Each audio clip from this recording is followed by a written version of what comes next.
What's poppin', everybody? The heifers are in the house. We are back, season 2 with Indie Central TV. We hope everybody had a wonderful break, and we are back with the shenanigans. Forgive my co-host because she is not feeling well this evening. Her sinus has been kicking her butt, so we're gonna do the best we can to get through the show. But I know she's gonna still have that lively personality. Maybe. No, you will. Thanks again for everybody out there that's been supporting the new business launch of Bougie Bunny Macaroons. I'm telling you, the website went up about 2-3 weeks ago, and almost every day you guys have been putting orders in. If you guys do not know, go to bougiebunnymacaroons.com and look at all the gourmet flavors you're going to get from this girl.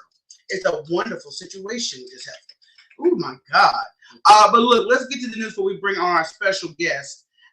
First and foremost, you know, we always find ratchet stuff on the internet. Well, it's easy to find it. Very easy to find. So unfortunately, I want to show this clip on even when you in police custody, you are not safe from ratchetness. Hey,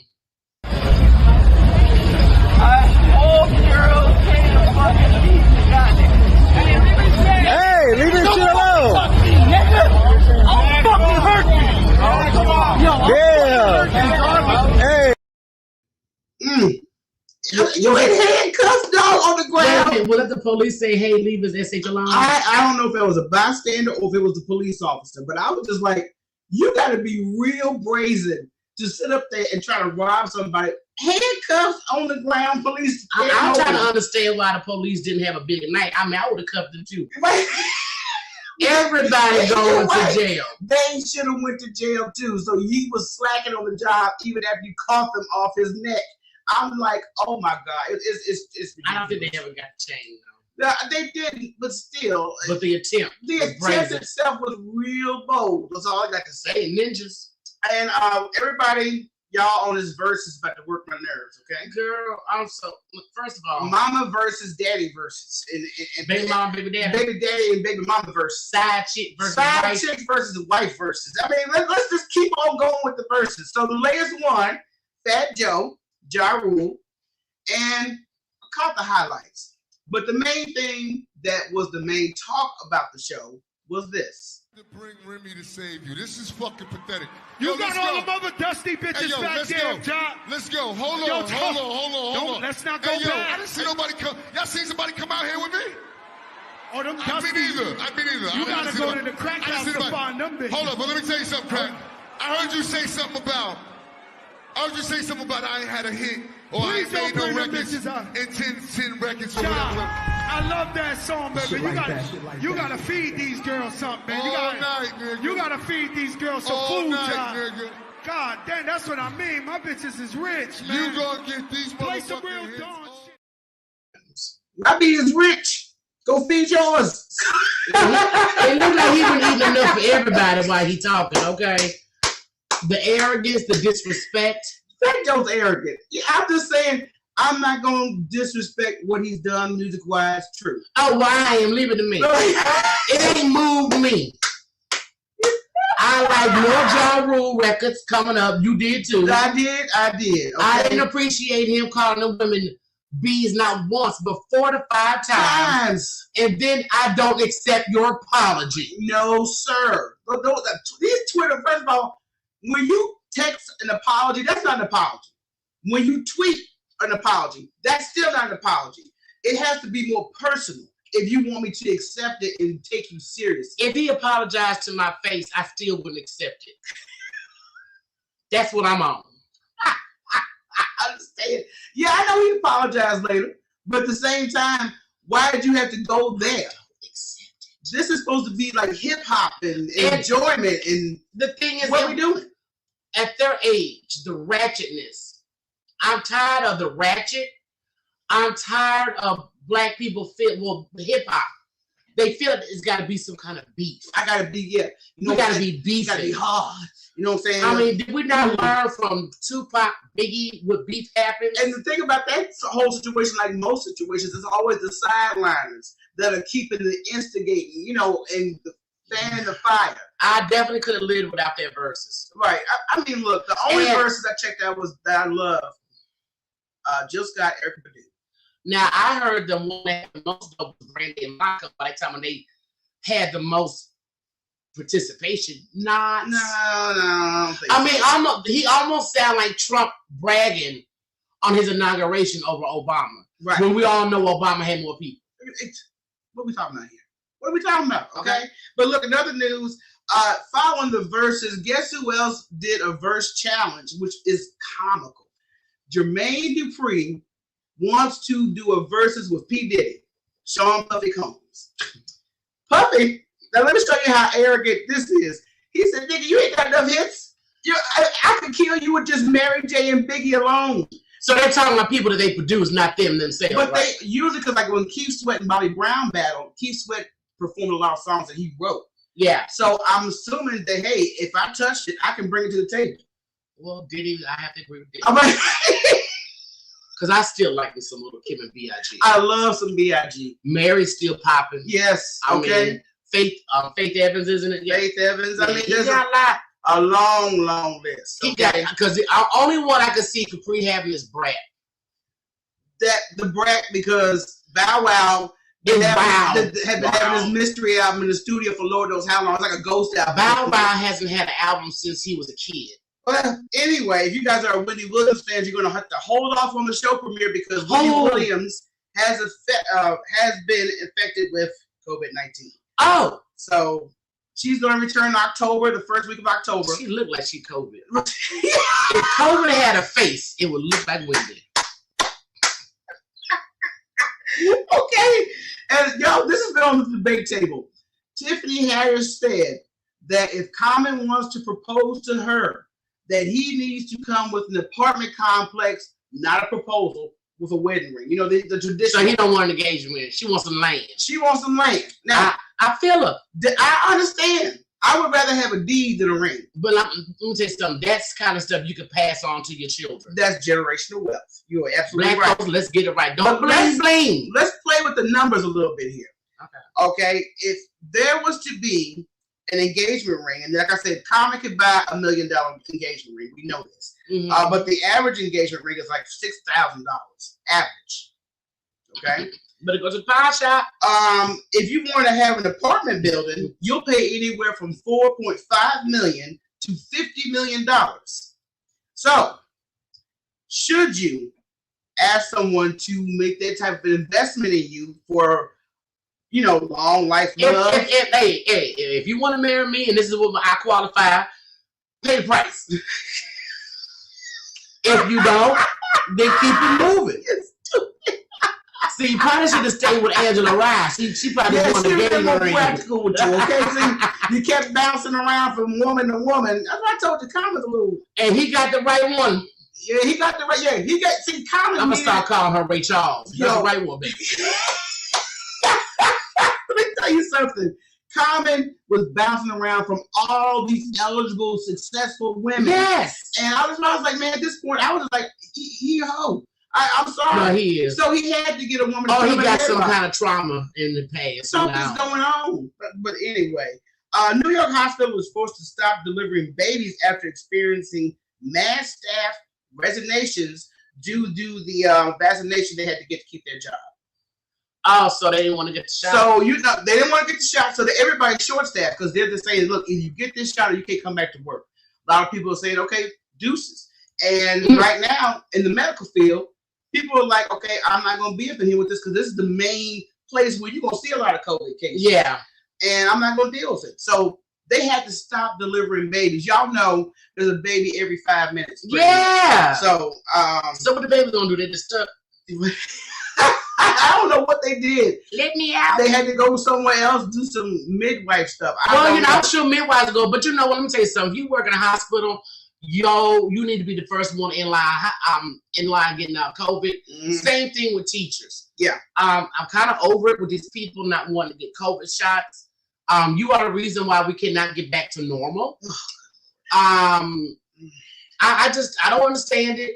I'm just tired. But I did see a dude on TikTok celebrating about how people had to get a COVID shot at the post office. Oh yeah, I saw that, and he was celebrating because all the toxic people was not there because they didn't want to get the shot. So you know, it's funny how it's the toxic people. It's the ninjas that don't want to get the shot. And when I say ninjas, that's across the board. I'm not speaking on color. Just to the state of mind, okay? Yeah. But you know, speaking of which, everybody know Candy Burris from Real Housewives of Atlanta is a hustler. She got business on top of business. But at her recent restaurant, she got a restaurant named after her daughter, Blaze, and they are charging... Blaze? Yeah, that's the child's name. Oh, Jesus. But they are charging people who order food. If you want your drink cold, you got to pay for the ice. Oh, hell to the no. You got to pay for the ice. I wish I would. And the folks gonna start smuggling ice. Let me tell you something. What restaurant do y'all go to where they can't freeze water and give it to you just by request? This is called ninja business. That is too damn much. It's ratchet. And the customer went viral with his receipt. He's like, okay, I support black businesses, but this is ridiculous. And he showed the receipt where they actually charged him for ice. Well, then that means I would just order me an ice cup and bring my own soda. How's that? Like you do the theater. Let me start bringing some of my stuff, but I'm not doing it. Smuggle stuff in the restaurant. Yeah, I'm gonna start smuggling my drink in. That's what, I wouldn't. I wouldn't go back. I wouldn't either. But that's ridiculous. But there's been a lot of stuff. One of her other restaurants had a health inspection situation where some of the employees were seen not wearing gloves, but they were handling fish, and then they went to handle produce. Oh no, you're fine. Right. So no, that's we don't want all I bet you. You know, if they doing that, they don't wash their hands after the bathroom. That's what I'm like, dude. If this is going on a regular basis, how nasty is your establishment? No, it's for real. But you know what? You've got to put two and two together. When you see people not doing certain stuff, that lets you know what they doing else that you ain't seen. You know, just like, not to get off subject, when you said you watched a survey about how many times folks change their bedclothes. Yes. I couldn't believe it. They had a survey. What's the average of people that change their bedclothes? This thing had the nerve to have the caption once a year. Once a year? Once a week? Is that what you meant once a week? You meant once a week, right? You ain't. But it shows you how, this is why I don't care. Look. That's why we got COVID. Let me tell you something. This is why COVID don't bother me. I'm gonna tell you why. I've never been big on eating out. I don't like the theater. I never have. You never have, no. You know, they have bed bugs, and I don't like watching a movie for the first time for a bunch of freaking people I don't know. And the first thing they do, they want to do in the dark, is start playing with their phone and light flashing everywhere. Bring their kids. Disorderly children that I got an elbow or give that Madeira look to. So things like that bother me. Yeah. So COVID has not, because I prefer to cook at home. Right. I prefer to watch Netflix here on my booty and chill. Oh, that's right. Because Candyman gonna be streaming this Friday, y'all. Ooh. And we'll watch it. We're gonna watch it. But you know what? Can't wait. It's gonna be in peace, though. Well, look, we're gonna go to a quick break. Don't go anywhere. When we come back, we're bringing back our special guest, our dad and music executive, TC Thompkins. Don't go anywhere.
We are back. Thank you guys for. She's still jerking off the commercial. Girl, I said, ooh, macaroons then 6. That should be another podcast.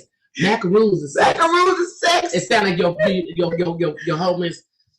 You know what I do? No, you know the podcast. You like. I know. And then we had 6. Yes, I understand them. They're my people. Macaroons. Then we had 6. Oh, you know what? We'll bring them on later. But right now we got a special guest in the building, Mr. T.C. Thompkins.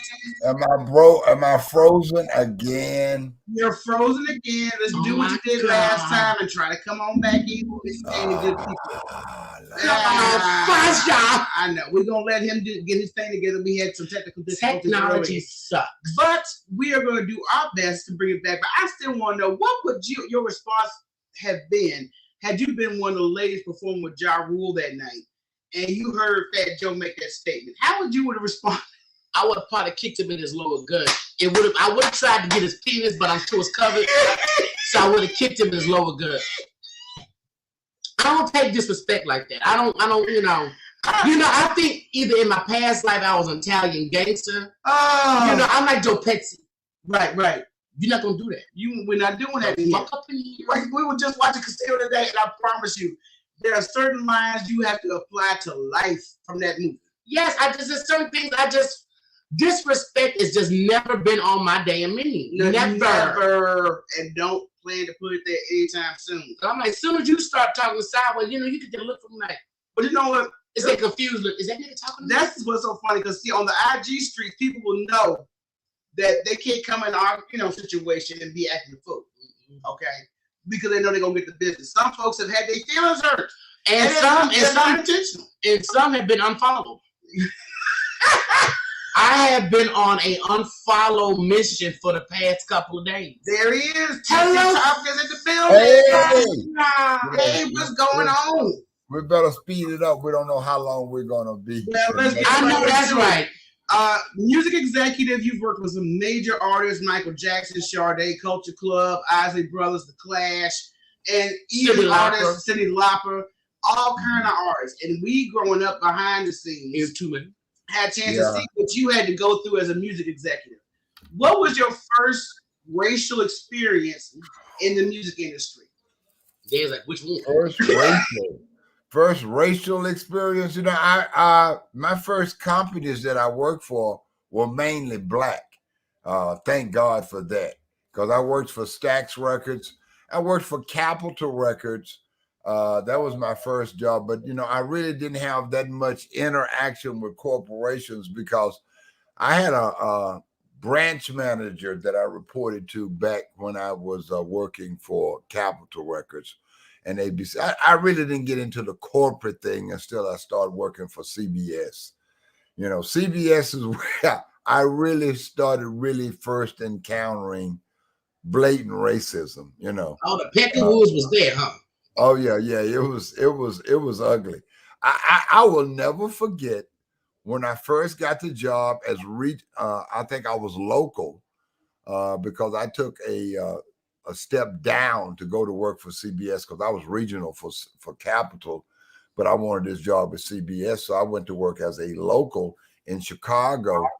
And when I got in the market, man, and found out the guy's place I took his place was, they had him painted face, performing at one of the local meetings. And it wasn't nothing unusual for him to do it. I mean, I was just blown out of my mind. I just couldn't believe that they actually was doing some shit like that. Yeah, I think it was blackface. Yeah, I really do. I forgot the guy's name. Damn, I can't remember his name. It's kind of good for him. Yeah, he was the local for CBS when I took his position. So you see where the fuck I started from. I don't know how you did. You better than me. I was fired on the first day. Oh, yeah. Now, you know what? I never had that problem. I mean, I had a problem. But see, I mean, white boys know I didn't play that. I never really had them to confront me with that nigger shit. Because I go nigger. You know that from being my child. You go nigger here. You want nigger here. Yeah. So, I never had that. I really never had that confronted with. I had it a few times, where they try to call me a thief a couple of times. I was doing some promotions and shit with some companies. I was using some black companies to do the promotions. So naturally, They felt like we was hustling, we was stealing, you know. And I confronted it directly. You know, I made them have a fucking meeting with the regional VP. I want to, you know, I want to talk about it. You know, that's right. What's going on? Yeah, I want to know. First thing I know, I said, I want to understand. I want to know, why would I have to punish this man for being my friend? I said, just because he's my friend, I can't do business with him because you think we're doing dirt. You know, I said, you know, I said, you don't do business with your friends? I know damn well. We do it all the time. All the time. Yeah, I know you take care of all your boys. You know, so I mean, that was one of the times that I had that kind of thing happen. And I tell you, the first thing that I really had to confront was what really fucked me up. We were in London. I think it was it in London? I think it was London. And then we were in London, and you know, I was all excited because I just got the job with CBS. We went on a major convention. We had it in London. You know, I had a hotel, had expenses. You know, I didn't know how to fucking act. You know, I was a kid. Youngster. I was 20-some years old. So when I got there, I found out somebody overheard one of the regional vice presidents call Billy Paul a nigger. So, you know, so Paris, which was my boss Paris wasn't my boss then. Paris was a product manager or some shit. So they wanted to have a meeting. You know, all the niggas got together. They want to have a meeting with all the white folks at CBS. You know, we got to put the end to this. We had a big powwow. Niggas was talking shit about what they gonna do. Yeah, keep your crackers black. Yeah. And I'm gonna tell you something. Paris Ely, I love him. Paris Ely said, first of all, any of you niggas that think white folks ain't fair, I don't know where the fuck y'all grew up at. And second of all, I bet you ain't none of you niggas gonna say shit. And when we had the meeting the next day, none of them said shit. I knew it. Yeah, Fans already knew what time it was. And I was the only nigga still, because I just got the job. And I could speak. See, I knew how to sell it without sounding like I was being racist. I tell you what I said. I remember exactly what I said. Because I stood up and told him I was just floored and astounded at how much I had respected CBS machine from the outside, that this was the kind of racism that was going on in the company on the inside. Oh, I fucked them up. I know he was using big words and nigga shit. I just told him I didn't go to that nigga shit. I just said I was astounded at a company that had all the major, man, they had every major actor in the world over there. You know, but they was still nigga time. You know, matter of fact, it was evident in the way they treated my department. And I tell you this, and my wife will witness this, you guys probably remember this. I wanted to quit for a long time. Just didn't want to let that money go. It was hard to let that money go. Yeah, because after a while, I started hating working over there. I hated it, you know, because I didn't have any of the resources that any of the major departments had. We were making all the fucking money. Every major act that they were crossing because my department was breaking them. You know, it wasn't nobody in headquarters but me. I had me and a secretary. Everybody else had assistants and, you know, and I mean 3 or 4 different assistants. And I tell you another thing happened that where it was always obvious. But see, the one thing I liked about it, when Tookie got over there, which was Frank DeLeo, because before Tookie, the Jews ran CBS. After Tookie them came in, the Italians started running CBS. They already black anyway. Yeah. So Tookie didn't give a fuck what I did. As long as I broke records, made him look like a hero, you know, didn't steal. He didn't care what the fuck I did, you know. So I loved working for him. So I got the job done. But I never will forget, we were in Hawaii at one of the conventions, and I had been up all night partying, you know, drinking and bullshit and shit. And I got sick. So we were having a international marketing meeting the next morning at one of the suites. So I was supposed to make a presentation. But I called Tookie probably about 6 or 7 o'clock in the morning or whatever it was before I passed out, told him I was deadly sick, man. I can't make it, blah, blah, blah, blah. He said, oh, man, go ahead, take it easy, blah, blah, blah. But it embarrassed the label that I wasn't at the meeting because all the international people were there. So they were embarrassed because really I was a presentation shit. We had Sade, I had all the fucking hits. So I couldn't make it, but nobody said shit. So I thought everything was cool, So we get back to New York. This is months later. They called me in the vice president's office, me and Tookie's immediate supervisor, Ron McCarroll. And they want to chastise me about me not showing up for that meeting and how embarrassing it was. You know what I told the motherfucker? I flipped the script on him. I said, you know what? I'm glad you brought that up because it was embarrassing to me that I was the only black representative for the whole label. They use you for a token, huh? I flipped the script on. They got to be sharp to get my ass, baby. They got to be sharp to get me.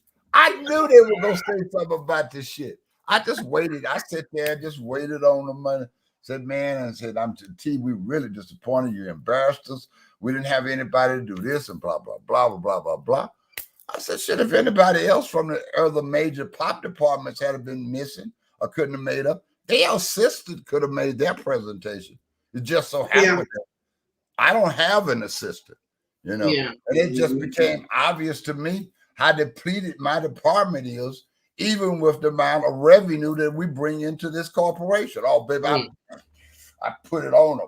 You put them on, you fool. You don't be fucking with me with that bullshit. You got to come better prepared if you're going to. I remember you telling the story about you got so pissed that a white boy told you something about a chicken circuit. Yeah, that's another one. Just Jesus. And I remember and I had been up all night long. I just took a flight in from Detroit. I was tired. I was irritable. Y'all know how I get. Yes, trust me, we know how you was when you got out work. Yeah, when I'm irritable and ain't ate or some shit like that, I get irritable. Leave me alone. And we were having a meeting. Luther Vandross had just released his new album. I had just come off a tour with Luther Vandross from Detroit. His fucking album was on fire. But we didn't have any product in the damn major stores. We had run out of product. Okay. So I'm telling the vice president of sales in there, which is a real cracker.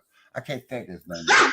You might be saying that Chris cracker, cracker. Oh yeah, a real fucking cracker. His vice president of sales. I can't think of his name now. But anyway, so I'm in the meeting and I'm complaining. I said, man, we got one of the hottest singles on the in the country right now, album in the country, and we can't get it in the stores. Blah blah blah blah blah. So the white boy stood up and said, what do you expect me to do? Get the record in every shoe shine shop in the country? They had to grab me and carry me out of the meeting. They had to restrain me and take me out of the meeting. That's the God's truth. They had to, because I just lost it. It's like I went across the table. And I never forget Bob Fanera. I can't remember, big old white boy, great big fat white boy. He grabbed me, and held me, him and another white boy. But I lost it. Yeah. That was worth the eight. That was worth the 8 whoopers. He said, you want me to get it in every shoe shine shop in the country. I said, you motherfucker. Exactly. I couldn't be in the meetings with that white boy no more. They never. I know. Yeah, they never brought me in a meeting with him anymore because he crossed the line. That was it. He crossed the line. Yeah. He had a bounty on his head. I was gonna fuck him up. Yes, and I was a young nigga too. He's 50, 60 years old. Shit. Hey, but I feel like he may be old. He can take that track to a young black man. I was 20-some years old. He asked for that ass whooping. Exactly, you asked for it. Let me help you get it. And so folks don't understand that sometimes you do ask for it without even asking. He asked for it. I mean, he just begged me to kick his ass, and I could not oblige him. I was hurt. I was ready. I think Yeah, they held you back. Don't you hate that sometimes? I think they let me go home that day because I was through, man. I couldn't. Yeah, I'm sure. You know how your breathing gets fucked up and you just. Oh, I know. Yeah, I know you know, Rocky. You already know. You already know. Yeah, with your, I get angry. I black out. What happened yesterday? Yeah, so I had got there. It wasn't no reasoning with me no more. They just had to put me out. It's OV. It's OV after that. I'm gonna be like Sweet Blade. Somebody come bring the coroner. Oh, we had a lot of what? Go ahead. Out of all the artists you worked over your career, what were some of the marketing things that you saw as far as that was racist when it came to marketing Black artists versus the white artists? What were some of those experiences? Well, budget was the first thing. Yeah, no money. Big budget difference. Only two artists that I had all the money I wanted was Michael Jackson and Sade. Yeah, because they were in the spot on Sade. They didn't know what to do with it, so they just told me, "Shit, spend it whatever the fuck you got to spend. Just make this record happen." So that was the only time I had carte blanche. But most of the time it was the money, money and personnel. Because at a point, I have to give it to CBS. They would put enough money on it to see what the fuck it is. They wouldn't spend the kind of money. I know white boys used to sign artists, spend a couple of $100,000 on a release. They wouldn't think nothing about it. And see, that's normal nowadays. But back in the 80s, you spent $100,000 on a release, man. Where a normal budget would be 20. Why is your dog up here? That's what I want to know. Shut up. Why is your dog up here whining? Shut up. Get your hoochie. I was wondering, she used to be sitting right here. I was wondering what happened. I told you, it's like every time she know when we go live. She want to be on camera. She's a get her own show. Okay, I'm gonna put her on camera, and then after I do, Peter gonna be calling me. That was my baby. Been upstairs. That's what's wrong with that little faggot dog. That's what's wrong with that dog right there. Rotten. Good job. Sit your butt down. Sit down. She's sitting down. She's been a good girl. Go ahead, guys. But you were saying that you could tell by the budget. They had white boys. They put a couple thousand on them. Yeah, the budget is the first thing you see is that you don't have the kind of money that you spend. Now, I know now. I'm working to act right now with an independent label. He has an ample budget. Thank God. I'm gonna be able to make this girl happen. Y'all gonna be able. You gonna hear about. Does she sound good? No, she's a good artist. She's gonna be a big star. Watch and see. I'm gonna show you my magic. I'm gonna show you my magic on her. Okay. Hey, by the way, I saw those. I love that commercial you did on Bougie Bunny macaroons. Is she good? And she good now. I got to give it to her. And I personally recommend them. Matter of fact, I ate one while y'all was on the. I had a strawberry. Was it one of the edibles? I saw you backstage. No, I didn't do the edible. I had already taken a CBD. I took your mother. Yes. But I'm gonna tell you, look, like Michelle said earlier, my sinus been messing with me, and y'all didn't notice how I've gotten a little bit better. Yes, you have. I took one of my CBD macaroons. Yeah, it helps. It definitely helps. It helped me out a lot because I was macaroons, those the ones that you got there. They give you a little buzz. They'll be coming out in October. There's a we're doing a big launch on those. Yeah, I've got a launch on them. And then I'm going to be on Dr. Tyra's show. You know what? I want to say something about you guys, especially you guys that are trying to start your own business and everything. And I was a coward like everybody else. You always like that protection of having that check coming in every 2 weeks. Yeah. I had gotten to be on that titty. You got that titty coming in every 2 weeks. Cash titty. Yeah, and see, I'm in CBS, man. I got to give it to them, man. When I worked for them, and they moved me up from Chicago to New York, I had a cost of living expense. They paid for everything. I stayed in a hotel for 8 months, while they were building our house over in. So I had no problem with the money, and I basically did what I wanted to do. Y'all know that, after they made me boss. See, what I did was when I first got to New York and was the national director of promotion, I used to get into trouble all the time because when you're in that position, they just basically want you to be seen, not heard. Just do your job and shut the fuck up. And be quiet. Yeah. I always had an opinion. I'm always you wonder why we get it from. Where we get it from, exactly. Yeah, I always had an opinion. I almost got fired because, matter of fact, Sarah Dash, which is one of my great friends now, she had a record that I can't even think of it, but it was from, you remember the Gene Sassoon? It used to be a Gene line. Used to be a Gene line. Ooh, my Sassoons or some shit. Yeah, I had some. CBS bought me some. Yeah, they had a little theme song.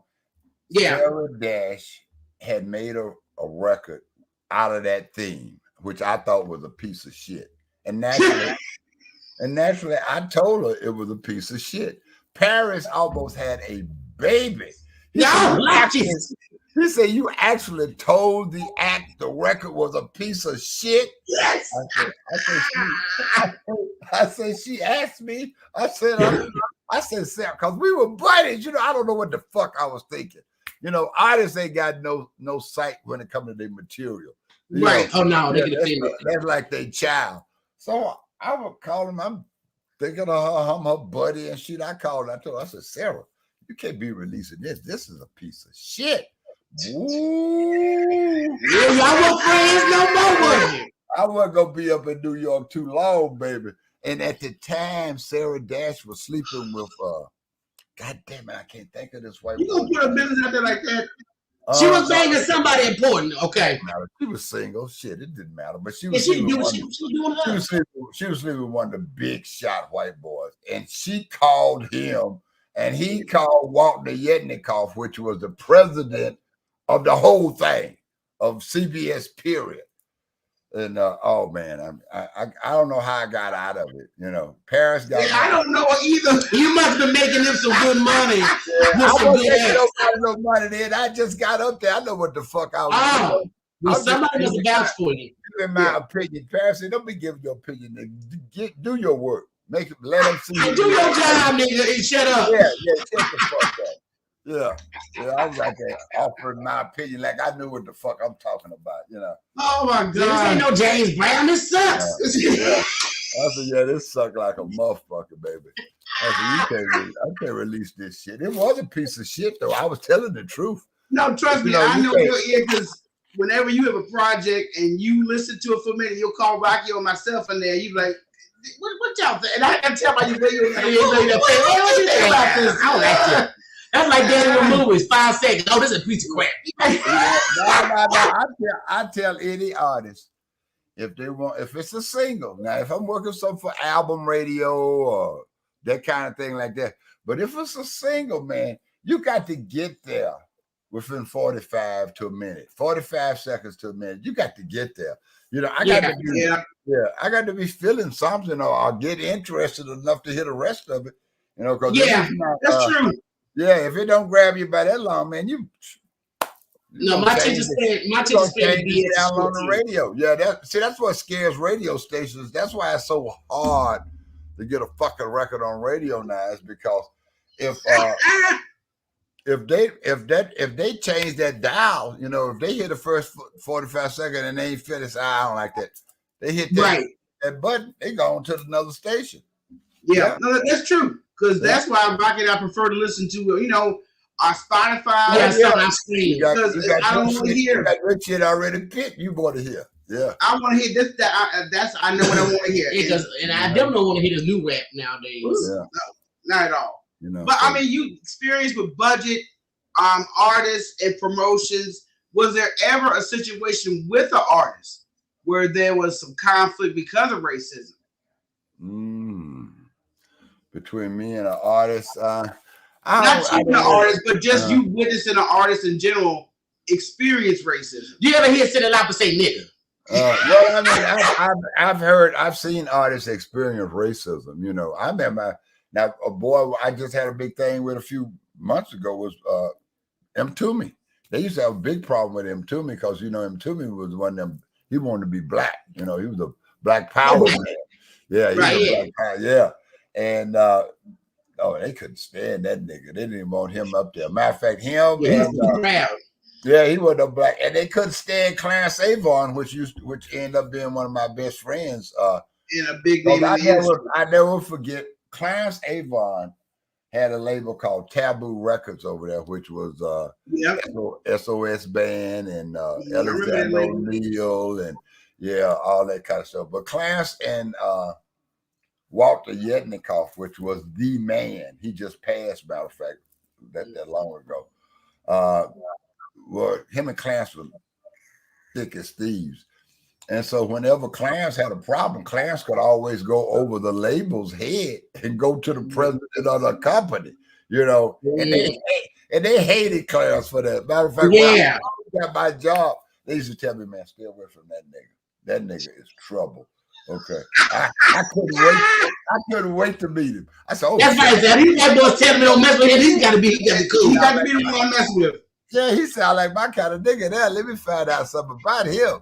Yeah, but we end up being big. We end up being big buddies. He still says I'm crazy, but it's true. It's true. And it runs in the family. 90-some years old. I talk to him all the time. I cuss him out, talk about him, his wife, everybody. That's something I don't know what it is about you, Daddy, that you got a charm that people love getting cursed out by you. I don't know what that is. I tell niggas the truth, and I tell them the truth, but I make it in a joke form. So they don't get you know why Daddy get away with it? Because he's a man, because they don't like a woman to do. Because when we do it, it's a problem. But y'all too much like me. That is a problem. That ain't a problem. That's my blood. I mean, what you want me to do? We were just talking to a friend about it earlier, and I was like, man, you got to have tough skin to be friends with the heifers. I'm like, no, you just got to keep it 100. Yeah. That's all. And he got more nerve than TK talking. I got a friend that y'all be talking about like a dog all the time, but he my nigga. That's Don Carter. He's used to be vice president of Motown. Matter of fact, now I have to tell you now, back in the day, Don Carter saved my job and my life a couple of times. That's why we're so close now. Because one time I was extremely high. And and we were in New Orleans partying, and word got back to me that Boogaloo, which was one of the program directors in Houston, was the man in Houston. He was trying to get me fired. He had lied on me to my boss, which was another nigga named Otis Smith. And I know you black. Well, you know your nigga was named Otis. You just had to say Otis. Oh, you black. Otis Smith, but that was his name. He was the president of ABC Records.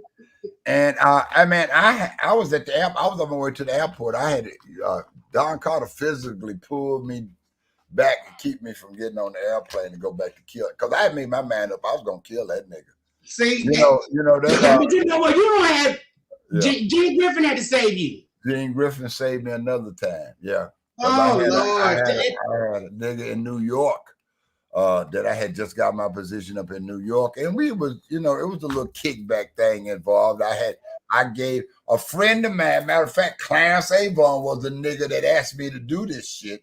He asked me to hire this boy, said, man, get this boy a job. And the boy had a record. He was a fucking known killer. Okay.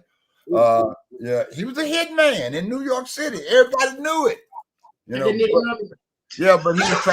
he was trying to get in the music business. So they wanted to give him some invoices and stuff to make him look legit, Yeah.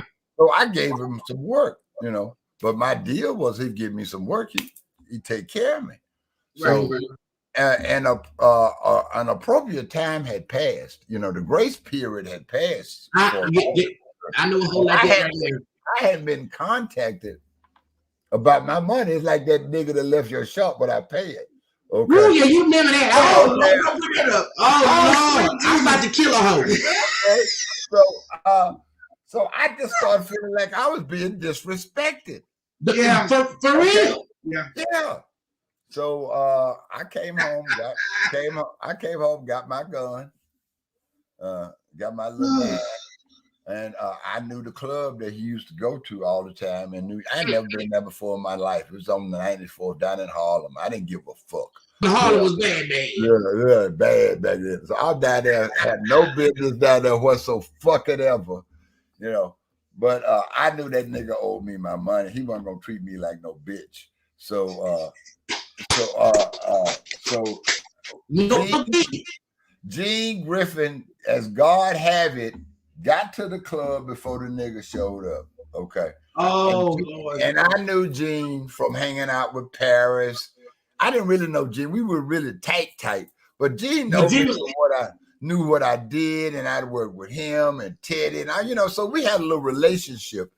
So he asked me, he said, "Man, what you doing down here?" He said, "I know damn well you ain't never." He had never seen me in this spot, before.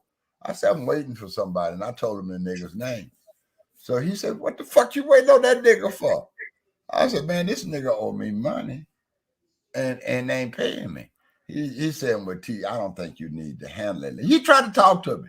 He really tried to talk to me and said, you ain't that kind of person.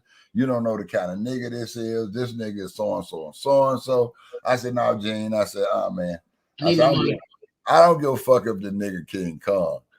He ain't gonna, King Kong ain't got nothing on me. He ain't gonna treat me like no bitch. I want to know. He got to tell me why. He got to give me a reason. Why his kid's sick. So maybe something happened that he ain't just disrespected me. He ain't gonna give me my money." So when the nigga came up there, when the nigga got to the club, I approached him, and we had to go up on. It was a roof line up on top of the club where you get to the roof line, and I told him we need to go up on the roof line and talk. And Gene went up there with me to make sure it wasn't, Gene and his people were there. They was all over the side. They didn't say nothing, but just the fact that they were there, the nigga knew I had back. I knew, So we worked everything out. There wasn't no violence, but me and that nigga. Matter of fact, me and that nigga that was a killer end up being like this. That nigga used to when I went to Hawaii a couple of times. I was at a suite. We used to get these big parties where they have record people and they have all the artists in there. And whenever they have a convention, each label would have a suite with a party in it. But you had to be invited to get in. Every year, niggas would try to bust the party, come in, take away your. Matter of fact, they almost killed Cookie. Y'all remember Cookie Keith? I remember the name.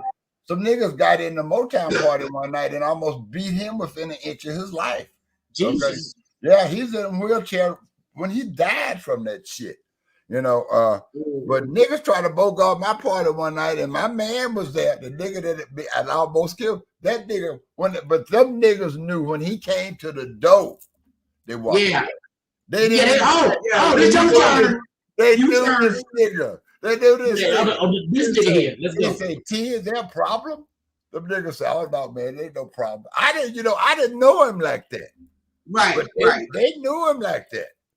But it's a plus to number one that you get into your power. You got to have, I had another partner, man, named Dean. Y'all remember? I was just thinking about Dean. Yes. Because Dean, if you said Buddha want us, Dean, like, who got to die? Who got to die today? Dean, let me tell y'all that. And this is another story that y'all would love. Paris Ely had done some hanky-panky with this boy. Okay. And Dean was a black Muslim, one of these, nigga was hard as this table, okay? Work out. He was a bodyguard, and Paris had done something to beat him out of his money. And he had come up to the office. Paris was hiding. Paris was hiding in offices and shit. And I know where the hog, the Paris ain't big. Yeah, he had come up to the office to beat Paris's ass.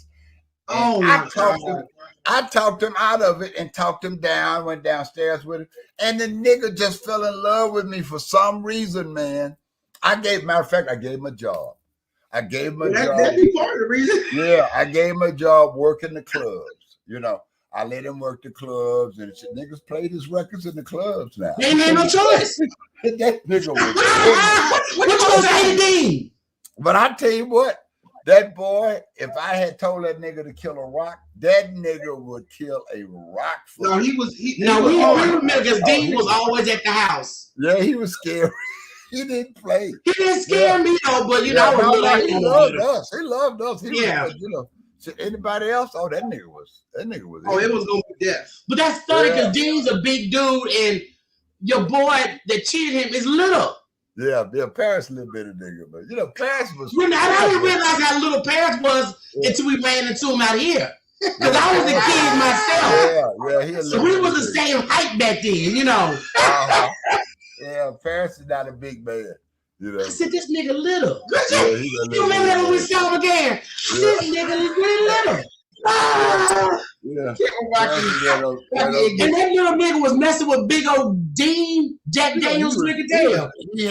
He was vice president before I was. So I was working for Paris. I was a national, and Paris was the vice president. So he was a big shot nigga. You know, Paris used to run the streets of New York. Him and Gene used to be all over the streets of New York. I never really ran the streets of New York like that. I went out, went to restaurants and shows and shit like that. But them niggas would be in the street.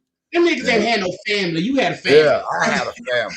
Yeah. You was taking us to Six Flags and Japanese restaurants. Yeah, we go to Six Flags and all that kind of stuff.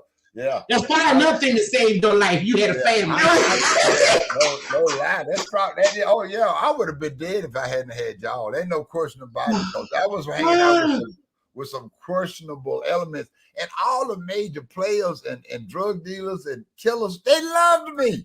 I don't. But you know what? We got that same thing because drug dealers and killers love me.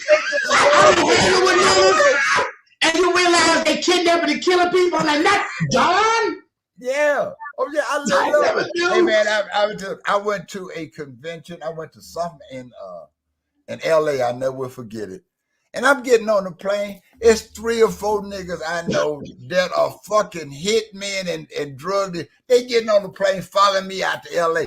We're going out there with you, man. We're gonna party with you. I said, man, don't be on the plane with me. I don't need that heat. I don't need that heat. Yeah, them niggas would be all over me. I got another one for you. This is the capper. True story. Me and Don Eason. We're flying back from LA one night. I think it was a red eye or some shit. And we was doing shit we weren't supposed to be doing. But anyway, white boy on the plane. Oh Lord. Tan white boy, looked like a major player, you know, the gold. You know how much gold shit niggas used to wear back then. But anyway, white boy was trying to be our friend so bad. And I got suspicious, you know. So him and Don got to being buddies on the plane. So he gave Don some pharmaceutical quality Quaaludes. Okay. Oh, now Quaaludes used to be the drug of choice back in the day. It's like a horse tranquilizer. Yeah, I'm gonna say that was a movie we watched. Wolf of Wall Street. Yeah. Quaaludes was the drug of choice back then. So and getting them pharmaceuticals in the bottle was very unusual. Usually niggas used to get them from Mexico because they'd be bootleg, you know. He's a white boy, he can get it. Yeah, but this white boy was given pharmaceutical Quaaludes. So when I got back to New York, I forgot all about it. I must have gave him a card or some shit. I got back to New York. I'm in my office. White boy calls. So he wants to set up a lunch with me. Okay. Oh, no. You know, so I'm like, man, I'm busy, blah, blah, blah, blah. He said, oh, man, come on, let's have a lunch, so-and-so, you know. So I should have known, first of all, from the restaurant he took me to a mafia restaurant. So he took me to one of these little bitty, you know, all these restaurants in New York be down in the basement. So he took me down there. Yeah. That's why all the motherfuckers died in that storm, too. But anyway, he took me down in that restaurant. So we was having lunch and stuff. So we went to the bathroom. He brought his briefcase back to the bathroom, and he opened it up. He had a briefcase full of pharmaceutical Quaaludes, just bottles of them. So I knew right the fuck away. I need to get the fuck away from you because I knew they had to be watching. This nigga dangerous. This boy he doing too much, you know, federal watch shit. You know, shit with the seal on it. Because when they got that federal seal on it, man, They watching that shit. Even if it's cigarettes, they got a seal on it. They watching it, you know. Yeah. So sure as shit. About a week or two later, I get a call from the DEA. Oh no. Yeah. Called my office, and you know, my secretary called me and said, you know, I got an call here from 2 officers from the DA. You know, and I said, you know, man, fuck that. That's somebody bullshit. You ain't no motherfucker DEA calling me. So they called again. Told me if we didn't answer the phone, they would have to come up to the office. I didn't want that. You know. No, we don't want that. Yeah, we don't want that. They said, well, we need for you to come by our facilities, and it was on 57th and Broadway or somewhere over there, over on top of a Ford dealership. I never forget this. So they wanted to interrogate me for my association with this white boy. They were trying to get me dirty, and they told me, said, well, look, we know that you're not mainly involved with this, but I know you know people that are. So we will leave you alone and won't pursue you if you will give us the names of some people that you know that are involved. Yeah, I want you to snitch. So I said, man, look, this is my line. I said, man, look, I said, I go to parties and events all the time. I said, people in this business lie. I said, I don't know what the fuck these people be doing. Some of them be telling me they drug dealers. Some of them be telling me they so-and-so. I said, man, look, all I know is the artists I represent and the people I'm with. I said, I meet tons of people at parties. And I wasn't lying. I was meeting hundreds of people. Motherfuckers be offering me everything. I had people offer me ounces of cocaine. They just try to give it to me. You know? I said, man, I get the weed. Yeah, I get that shit. I said, I get that shit. They used to give me that too. You know, I used to have it pounds up under the bed. I know, real bad. I was just so mad. Yeah, I used to have it. I was too young. Like yeah. So, but you know, I had to get an attorney, and I got him off of it. But that doesn't teach you from talking to strangers on a fucking plane. Yeah, sure did. But you know, me and Rocky don't warm up too quickly. Yeah, I'm real funny. Well, I didn't warm up to the boy, but Don had already taken some shit from him. So, you know, they were me, and Don didn't have no position of authority, so they went after me. Well, yeah, Don ain't do them. Yeah, then he worked in Detroit as a local. You know, I was the man, you know, so so they said, oh, we got us a VP of CBS involved with narcotics. I said, no, yeah, you just messed up getting that nigga your car. You messed up getting that nigga your car. Yeah, that was my problem. Giving it back. I said, no, brother, you ain't got nobody. You know, I didn't know the time that I got me and your mother. I can tell you some racist shit. Me and your mother was going to New York one morning, and traffic was real bad, and we were in Teaneck or Hackensack, one of them little towns, and it was a roadblock set up the street, and so I was in a hurry for a meeting, so I turned around. I turned around and went the other way from the roadblock. Police came from every fucking way. Okay. That nigga, where you going? Yeah, and I was driving that black Mercedes. That black Mercedes with the gold trim and all that shit. So I looked like a pimp. You know, my car didn't look like no pimp though. I didn't have it pimped up like Jesus. They just wasn't used to no nigga in that kind of car. There wasn't no nigga and no brand new motherfucking Mercedes. Yeah. You know, the SL. So they took us to the police. They took, you know, your mama was about to have a baby. They took us down to the department. They took us downtown, like Richard Pryor say. And they went through, said I was a drug dealer, said they had seen the car before, blah, blah, blah. I mean, we went through we were down there almost 30, 40 minutes. And I kept telling them, I said, look, I work for CBS.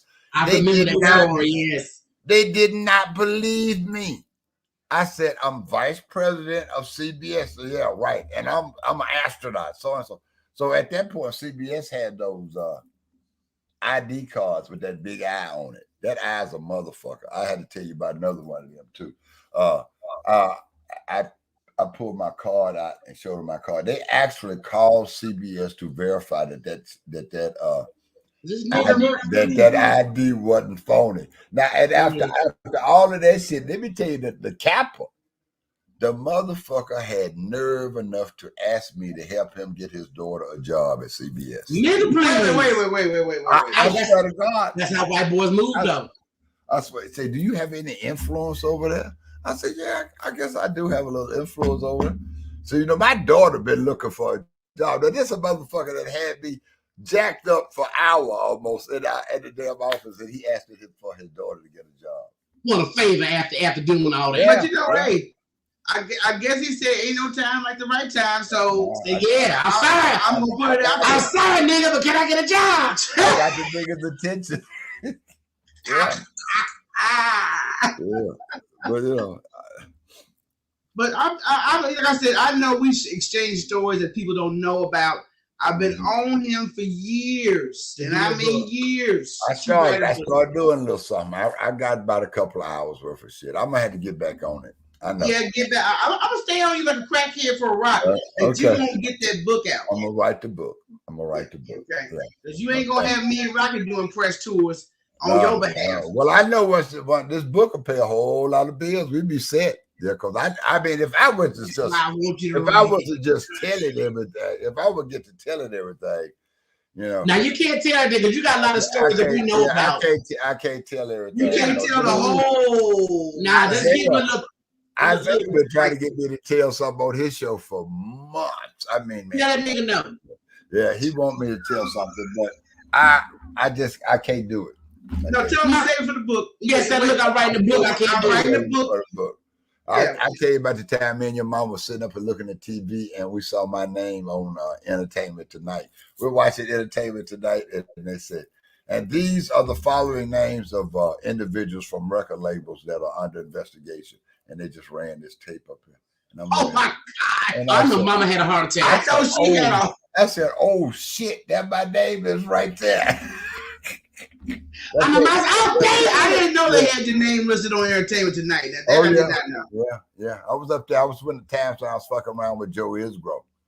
Fucking with the Italian. You had a lot of little dirty nigga friends. Yeah. Mexican, Puerto Rican friends, nigga friends. You got a question from the audience about you working with Patty. I work for Patty. Now, this is another story.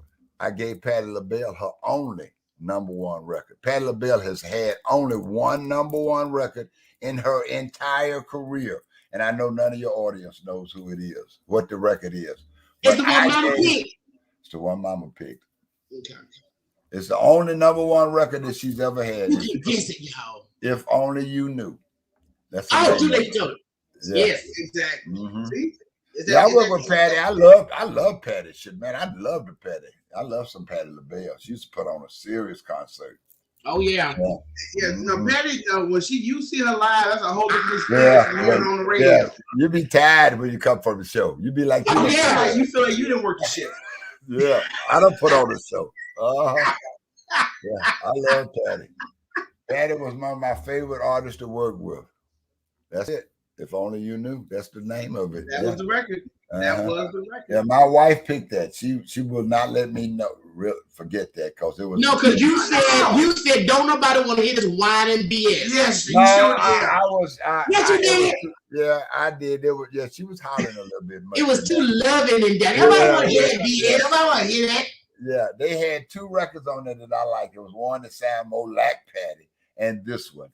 I liked this one, but they had a part in that where she was screaming, you know what? Yeah.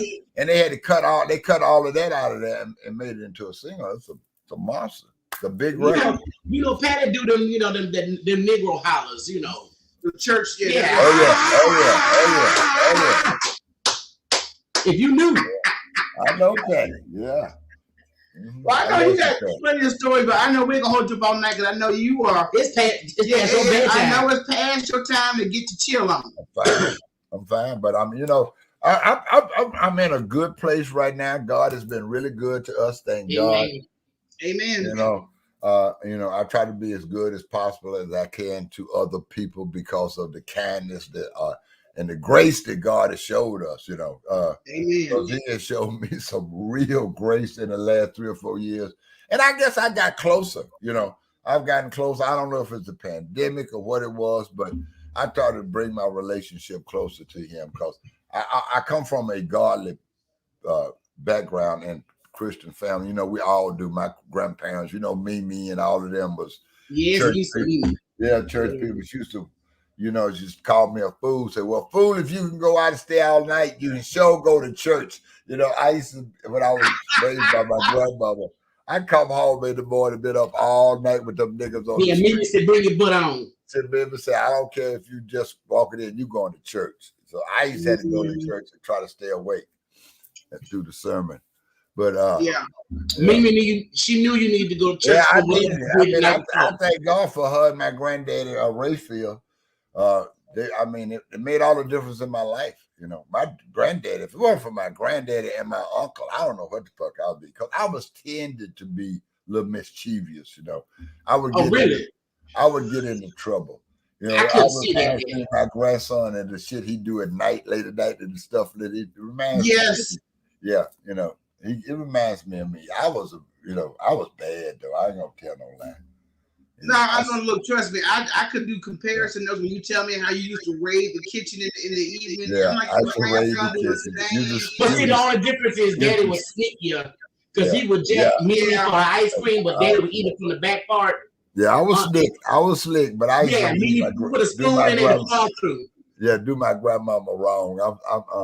I'm so bad. Sorry about that. I ask God for forgiveness now when I do that. She don't be waiting. Hey, we gonna tell her, she gonna nigga with my grandmama and my aunt man. I was bad. I tore up 2 or 3 cars, had accidents, almost died 2 or 3 times. I've had a charmed life. I can't tell no lie. I turned over a car 3 times doing 120 racing when I was 16. Didn't get a scratch. Not a scratch. Me and the partner. Remember God's hand watching over you. I came close, but thank God I didn't take the car over. Vietnam, in a foxhole, motherfucker.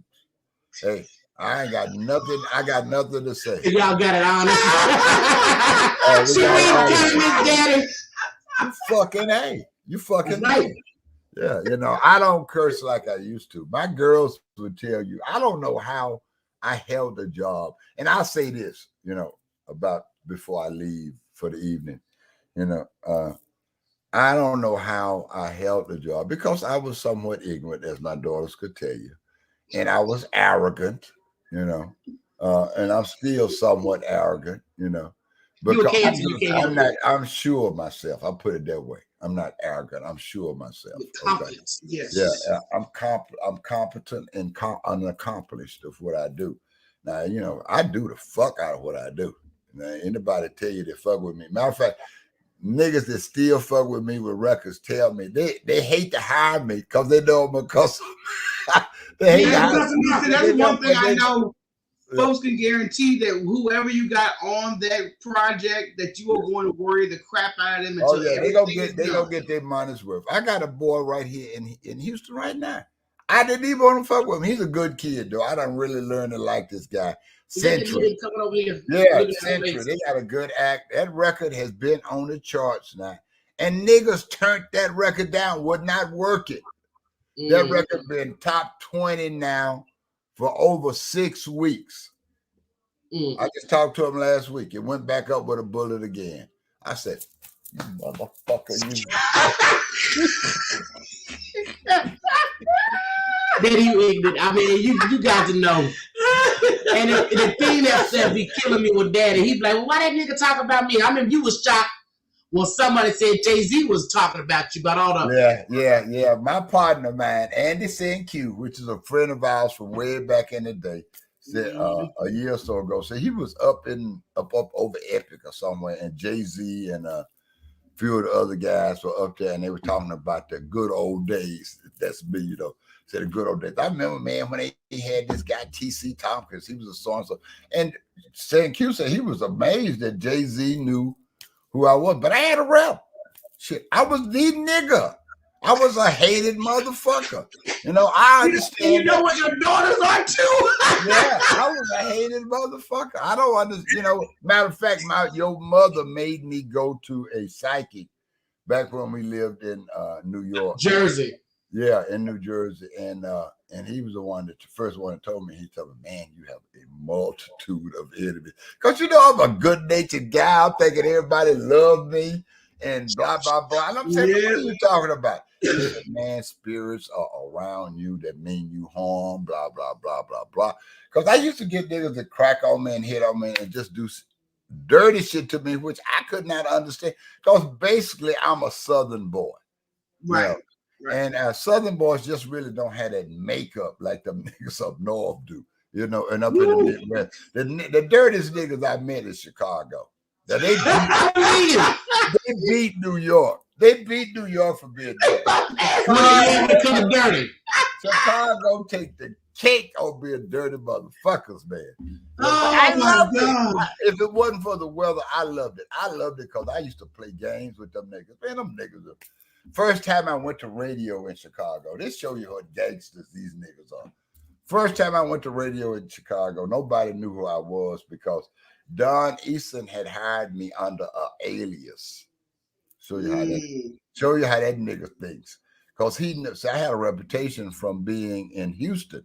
Because I had broke Mays and Natalie Cole. I had made a little name for me down there in Houston, you know, breaking records. So he wanted to slip me into Chicago without anybody knowing that he had hired.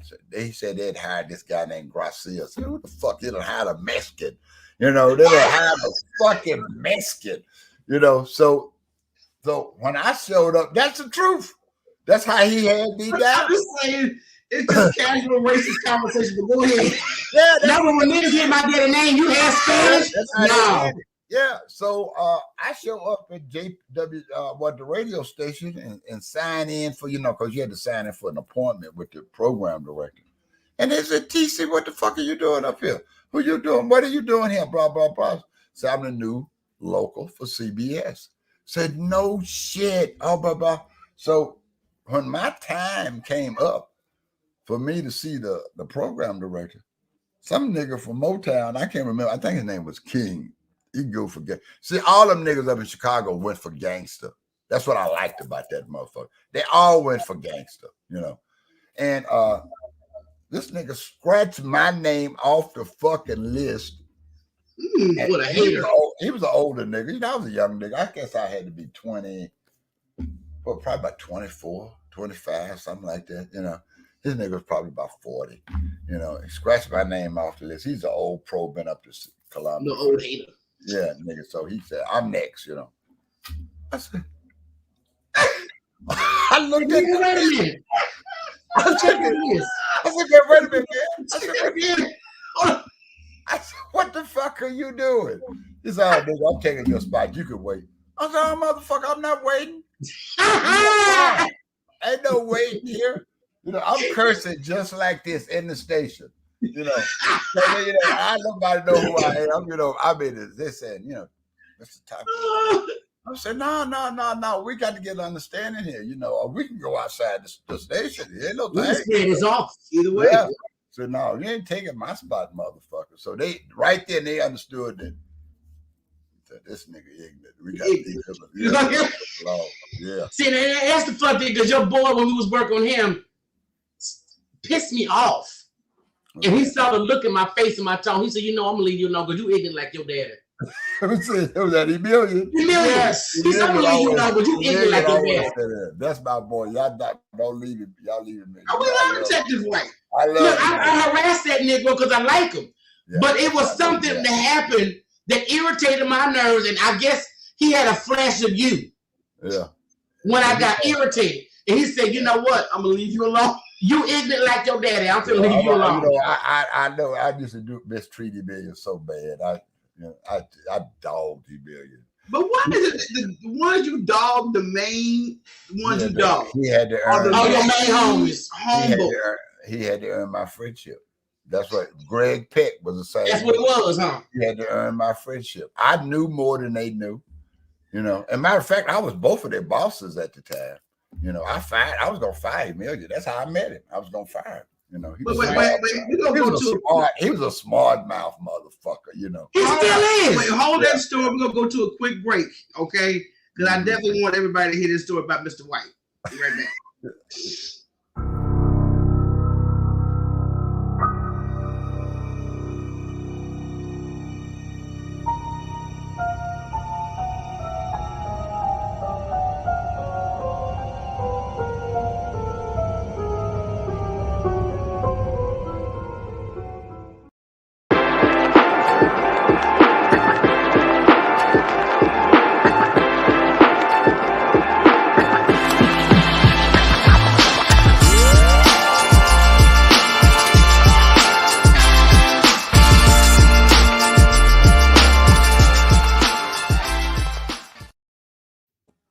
right, we back with Mr. Thompkins here. We were my man, Mr. White. talking about Mr. White on how you have bonded over almost being fired. Yeah, you finna fire that. Yeah, well, you know, I didn't know Emilion, and at that time, when I first went to CBS, we had one staff and two bosses. It was like me and Vernon Slaughter. Vernon Slaughter was over Columbia. I was over Epic. So we had to use the same staff. So I didn't have nobody that was loyal to me or anything. I was a new kid. But Paris basically put everything on me. You know, Paris would just show up at the office and say, anybody need anything, talk to TC. You know, Paris loved me because I did all the work. But Emilion called up there talking shit about what he's going to do and what he ain't going to do. And so. And he pissed somebody off. And, you know, they said he pissed Paris off. I said, oh, don't worry about it. I'm going to fly down there and fire that nigga. I had a reputation for firing people back then, you know, because if you didn't do your job, I had no pity. I really hate the kind of person I was back then, but I was ugly, you know. So I flew down to Houston, and Emilion picked me up at the airport. That's back when I was wearing cowboy hats. Y'all remember that period? Yes, Lord. Yeah, I was wearing Stetsons and cowboy boots. You know, I was the Negro cowboy. I was real ignorant back then, baby. Yeah. So I told him when I came down here, I said, I came down here to fire you. Oh, Emilion was kissing ass like a motherfucker. Emilion did. But Emilion, I had to give it to him. I stayed down here 2 or 3 days. Emilion was so good at what he did. He was awkward and a little, you know, and a little kind of clumsy like, but that nigga had hustle that I just never saw before. You know, he'd introduce himself to anybody. He'd walk up to anybody. He would forward, he will make his way. Okay. Yep. And I mean, he impressed me with that. I said, you know, you an awkward, ugly motherfucker, but you know, I said, you got more hustle than any motherfucker. Awkward, ugly, and male. And that nigga had this city locked. It wasn't he almost like that now. It wasn't nothing in this city that Emilion couldn't get you. Wasn't nothing. I mean, he had the city hooked. You know? So I mean, I couldn't fire him. I'd be hurting myself. And after we met, that nigga started taking care of me. He took care of my records. Matter of fact, that's what got him fired, you know, because the guys that Vernon them started getting jealous. He started getting all my records played and not getting Vernon's record played. And I kept trying to warn him. I tried to warn him, Million. I said, man, they after your ass. They're going to get you, you know. And they set him up. Yeah. Yeah, that's basically how most music executives I saw that, you know, from the stories I've heard through you alone. They sent black music executives. Yeah, they set him up, and he was a loner, and didn't have nobody as a friend because he didn't really come from the music industry. So he did, you know, he was an outsider. He made his way. He made his way in the industry, and what's the boy's name? Jimmy Starks, which I fucking hate. Which I hated. Jimmy Starks is the nigga, and if anybody listening to this that know Jimmy Starks, fuck him. Jimmy Starks is a nigga that I brought from the white boys from sales and hired him and made him regional of Atlanta, Georgia. He had a good area, had a suite. But him, Jimmy Starks and Emilion was doing dirt together, okay? And I kept telling Emilion, don't trust that nigga. I said, that nigga gonna turn you up. That nigga gonna set you up. Ask Emilion about that when you see him. Ask Emilion about that. That nigga set Emilion up. As soon as I see Emilion, I'm gonna say Jimmy Starks. Yeah, they were, he probably slapped you. That nigga he ain't that crazy. But Jimmy got him fired. Yeah, that's jacked up. Jimmy is the nigga that crossed me and he got me fired. See, Jimmy was just busy. But I hate it when you tell your friends up front, I ain't vibing this dude or this chick. Yeah, and they don't watch your back and they don't listen. Oh, you ain't got no reason to dislike them. I don't have to. I got my intuition. But I bet you if you looked up Jimmy right now, that nigga would have more problems than anybody. Yeah. Okay. No, they gave him my job after they fired me. He couldn't make it. He had to quit. Besides that, I bet you that niggas had a lot of effed up stuff coming up. I think he lasted vice president for like a month or two or some shit. That's it, a month. Yeah, where you at? I got to go, guys. Yeah, okay. He couldn't handle the job. Matter of fact, all right, well, we're gonna have you back on. I know you gotta handle your business. When they fired me from CBS, they had to stop all releases. Now that's the only time, and they tell me that now, and has nobody ever been fired from CBS that they had to cancel releases. They canceled all the releases of all the singles for the next 2 to 3 months after they fired me. Hey, I love everybody. Hey, y'all get y'all some of them bougie bunny macaroons, man. That shit is off the hook. Okay. I'm trying to tell you. Thank you. Thanks again, Daddy. And we Thank appreciate you, it. We're going to have you back on for some more stories, okay? Love you, Father. You know y'all got me right here in the house. I love you. Don't y'all be up too late. Love you. Wow. Oh, that's my girl Vita. That's the girl Vita right there. I got some stories for y'all that Vita gonna say, oh no, please don't say shit. Don't tell them nothing. That's my we gotta have a comeback where we can hear the Vita stories. Yes. Yeah, Vita. I stayed with Vita for shit almost a year when we were moving and stuff. I remember. Vita, good friend. Yeah, Vita's the dog there. I mean, matter of fact, let me say this before I go. And I only been as good as I have been in what I do because I have had some real good, solid friends. That's what you have got to have. I had some friends that stuck with me when I didn't have shit. Didn't even have a place to stay. Lights were turned off, that kind of shit. Yeah. And they could still be down with me. And that's what you got to have in your life. Those are real friends. Those are ride or die. Yeah, I ain't got a lot of them, but you don't need a lot of them. If you got you don't know, you just need a few. Yeah, you need 3 or 4. You're doing real good, But God bless you, girls. I love you. Love you too, Daddy. We'll talk to you later. Okay, bye-bye. All right, that is T.C. Thompkins, music executive, our father. This is just part of some of the stories that we hear all the time behind the scenes. But you know how that interview came out when he said, so-and-so, F him, fuck him. Yeah, that's me. That's why I wanted to bring him back on because, see, I know we get talked about because we, come like that. We don't give a damn no more. I was going to say, I don't give a fuck. But you see where we get it from. It's honest. It's honestly inherent. It's not a show. This is what the fuck. This is what we do.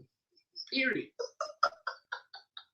And if you don't like it, move it around. I would check the calendar to see. We got some good ones coming up this month.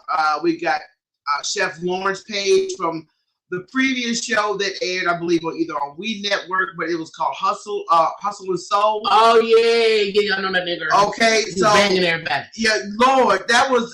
I used to like the show because I enjoyed watching cooking shows when you learn some new stuff. But at the same time, he was a little ratchet. It was ratchet cooking. Ratchet cooking is what it was.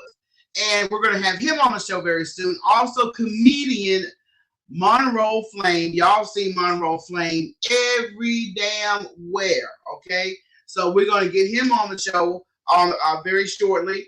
And, of course, we're going to be doing our IG on Monday. Dude, like, bring TC back. Look, everybody loves it. He old, man. Well, I ain't going to say my daddy old, but he got things to do. Hell, I'm old. I'm ready to go to bed. I'm ready to go lay down. Shit. Look, I've been taking medication for my sinus. I had an edible so I could have some personality for y'all today. Because the way it was looking earlier, I was about 2 seconds away. I was worried because I could tell when she's not feeling well. I was 2 seconds away saying, bitch, you got this. Thank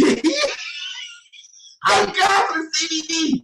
I was about to say, you got this. Thank God for CBD. I'm going to chill. But she is the interview heifer. Because I'm going to piss her off later on with some news. You know what? I hate when folks do that. They put something out there. They don't let you know right there. But I'm sure it's not appropriate for live. No, it's not that it's not appropriate for live. But just, I should talk to you first. I'm not even looking forward to this conversation after this damn show. But you guys can catch us here live every Wednesday. We will basically get our time together. especially when it comes to guest availability. I'm gonna slap the shit out of you. Oh, so scared. And I promise you, it's not. But Wednesdays, we're right here on YouTube and Facebook, so we appreciate you guys tuning in. If you're on the YouTube channel, hit that subscribe button. If you're on the Facebook platform, hit the follow button. We appreciate it. Okay? So if there's also some conversations you want us to bring to the table, keep it to yourself. No, I'm playing. Send us a DM, send us an inbox. We will consider any recommendations because we want to consider. She said consider. Carry on. I want to make sure they heard that. And you make sure you guys catch us on demand on Indie Central TV. This episode should be up within the next 48 hours. They are streaming everywhere. Thank you so much for Washington for the comment. And they're going to be streaming on demand. That's on Amazon Fire Stick.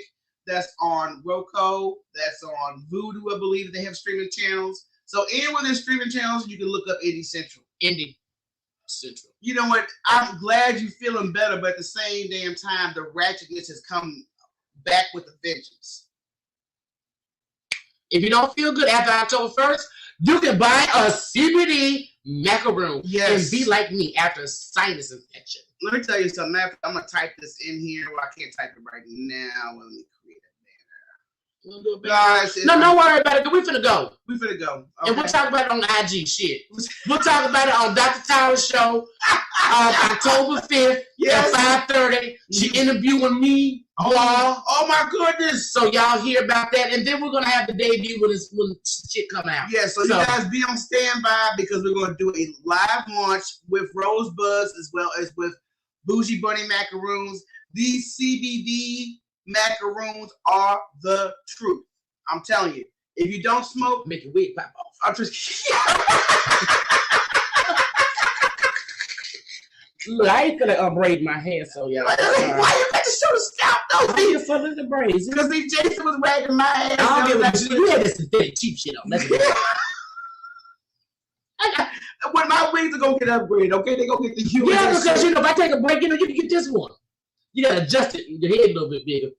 But it's got adjustable strap in it. I cannot stand your ass for real. Look, you guys have a great weekend. We're gonna catch you guys over the weekend. Them IG streets, of course. Oh. Look, I have altered IG to bring me peace. Look, I go stuff with IG. If I gotta go on the IG streets, I need my 38. I'm about to catch somebody's ass on IG. I'm just trying to tell you. That's why your 38 is the block button. Okay? Use it well, people. Everybody, you guys have a good evening. Like I said, we are open to show recommendations, anything you guys want to talk about. Consider we'll bring it to the table. Having some sexy time very soon.